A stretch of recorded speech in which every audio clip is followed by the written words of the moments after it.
and they do not come with kindness. You must listen, all of you. There are forces beyond your understanding. Her voice, though soft, carried the weight of the ages. Agaba could feel the power in her words. He could see it in her eye, the same eye that had seen through the veil of his soul. Agaba, she whispered, her voice barely audible. There is no running from what is coming, only facing it. Her words echoed in his mind, but the palace guards paid no mind. They bound her wrists with thick, heavy chains, the links rattling in the silence. Agaba's heart clenched at the sight of her shackled, but he knew he had no power to stop the procession. The crowd cheered for her punishment, their voices drowned in hatred and fear. Yet, in that moment, Agaba's resolve hardened. He could not, would not allow this injustice to continue. As the guards led in away, Agaba turned to the oracle, Akum, who had been watching from the temple steps. The oracle's face was pale,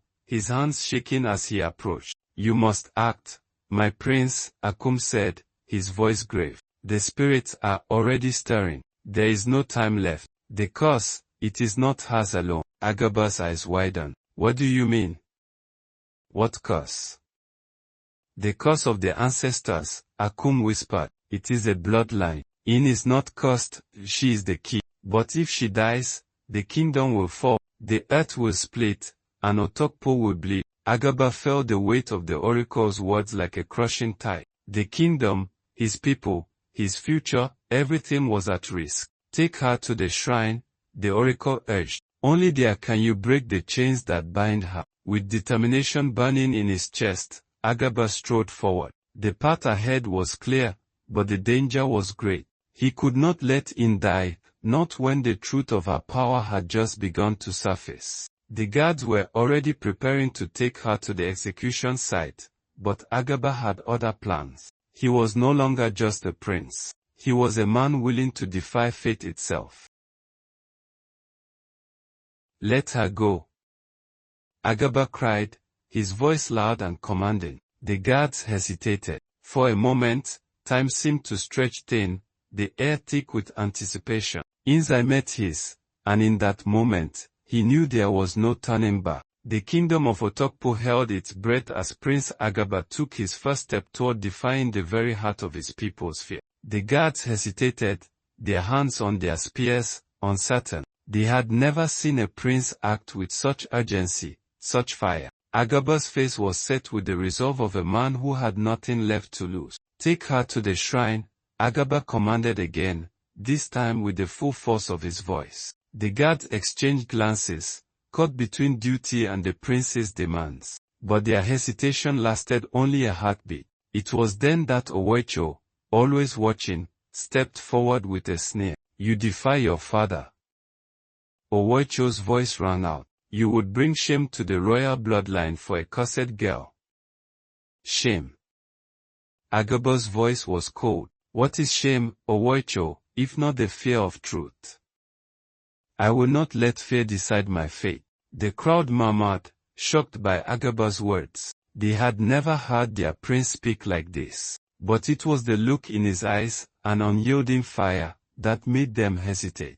The guards, still loyal to the crown, moved to block his path. But Agaba's determination was unstoppable. He moved swiftly, his hand gripping the hilt of his sword, his movements a dance of force and grace. With one swift motion, he knocked the guards aside, clearing a path toward the temple. In, still shackled and broken, lifted her head as Agaba approached. Her one eye glimmered with an unspoken understanding, a silent bond between them that no chain of fear could sever. Come with me, Agaba said, his voice soft now, full of urgency. We will end this together. In's lips parted slightly as if to speak, but only a faint breath escaped her. She nodded. As they walked toward the shrine of Ijopa, the ancient temple of their ancestors, the crowd parted in stunned silence. The stone pillars of the shrine loomed ahead, towering like silent sentinels, their surfaces worn by centuries of history. The temple was a place of power, sacred ground where the earth itself seemed to hum with energy. The air was thick with incense and the scent of ancient wood. Agaba knew that he had no choice now but to face the spirits that had guided his ancestors for centuries. The shrine's entrance was guarded by towering statues of gods long forgotten. Agaba led into the center of the temple, where the great stone altar stood, draped in ancient cloth. The sky above them seemed to darken, as though even the heavens knew this was a moment of reckoning. The spirits are waiting, the oracle had warned him. If you wish to save her, you must give everything. Agaba turned to face in, his heart pounding. I would give anything to save you, to save us all. With trembling hands, he placed his crown upon the altar. The weight of it seemed heavier than ever. The crown was not just a symbol of his future, it was a symbol of his lineage, his father's dreams, and his kingdom's hopes. But in this moment, all of it felt meaningless. The earth trembled beneath them. Spirits of the land, I offer you my crown, Agaba called out, his voice steady despite the fear in his chest. I offer you my name, my future, my blood. Take it all, but give her life. A low rumble filled the temple, and for a moment, Agaba thought the ground itself would swallow him whole. Then, a figure appeared from the shadows. It was In. Her chains had vanished, and she stood before him not as a prisoner, but as something more, something ancient, something that pulsed with power. Her eye glowed, brighter than ever before, as though the very essence of the earth had awakened within her. Her skin seemed to shimmer with a soft, golden light, and Agaba felt a surge of energy that coursed through him like a wave. You were never meant to be feared, the voice of the spirits whispered from the shadows. You were meant to live. Agaba's breath caught in his throat as the ground beneath them shifted. The stone altar cracked, revealing a glowing light, and from it rose the spirits of the ancestors, guardians of Otokpo. The spirits circled the altar, their forms translucent, their eyes ancient and wise. Will you give everything, Prince? The spirits asked in unison. I will, Agaba whispered, his voice full of conviction. Even myself. The spirits hovered over the two of them, their light bathing them in a warmth that seemed to come from within the earth itself. The air hummed with energy, and the sound of drums echoed in the distance, drums that had not sounded for centuries. With a final, deafening crack, the chains that bound In shattered. The curse that had bound her bloodline for generations was broken. She stepped forward, her one eye gleaming with power, no longer a prisoner, but a chosen one. Your bloodline is cleansed, the spirit said. The kingdom is reborn. Agaba turned to look at In, his heart swelling with pride and love. She was not cursed. She was the key. Together, they stood in the temple, the weight of the future heavy upon their shoulders. But for the first time, they were not afraid. The following days were heavy with change. The light that had once been a symbol of In's curse now shone with an undeniable clarity. High, glowing like the moon in the night sky, became a beacon not of fear but of strength. And Agaba, once prince of Otokpo, now stood beside her, no longer just her protector, but her equal. The whispers of the village had faded, but the tension in the air remained thick. Agaba knew that not all of Otokpo was ready to accept the truth. There were those who still clung to the old ways, to the fear that had once bound them all. They would not easily surrender their old beliefs. Forrest, she was a chosen one, destined to help guide the kingdom through the darkness that was to come. In the days that followed, the news of the curses breaking spread throughout the kingdom. The elders gathered, their faces grave, their voices low. There were debates, arguments, and even threats. The royal bloodline had been questioned. Would Agaba's choice lead the kingdom into ruin? Could a cursed bride truly lead Otokpo? Queen Odiyu had remained silent since the day Agaba had taken In to the shrine. Her heart was torn between her love for her son and her fear of what his actions might mean for their people. King Ogaba, ever the ruler, was growing impatient. He knew that a kingdom was more than just a bloodline.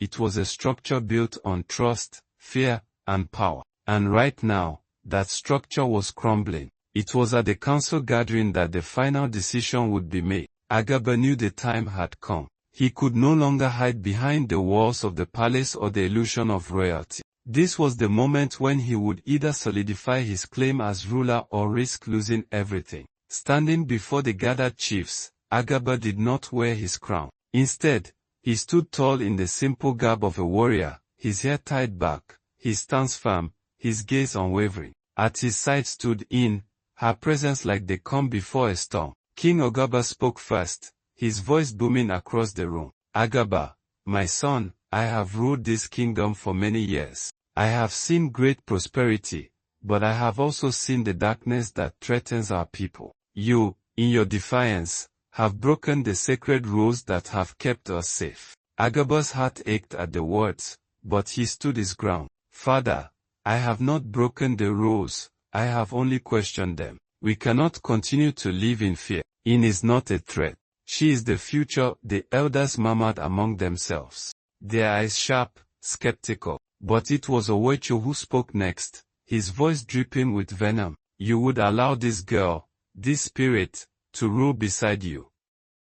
Owecho sneered. You are a prince no more, you are a fool, and she is no queen. The room went quiet as Agaba turned his gaze to Owecho. His eyes, filled with quiet resolve, met the jealous suitors. You speak of foolishness, Owecho, Agaba said, his voice cutting through the tension. It is you who are blind. We have long lived in the shadows of fear. It is time to step into the light. In stepped forward, her one eye glowing softly. The spirits have spoken, she said, her voice clear and steady. I am not cursed. I am chosen. Her words carried the weight of centuries, and the room fell into an uneasy silence. The elders shifted uncomfortably, unsure of how to respond to this new reality. Then, one by one, the chiefs stood. They were not all in agreement, but one by one, they bowed their heads, not to Agaba, but to the truth of the spirits. And that was enough. King Agaba,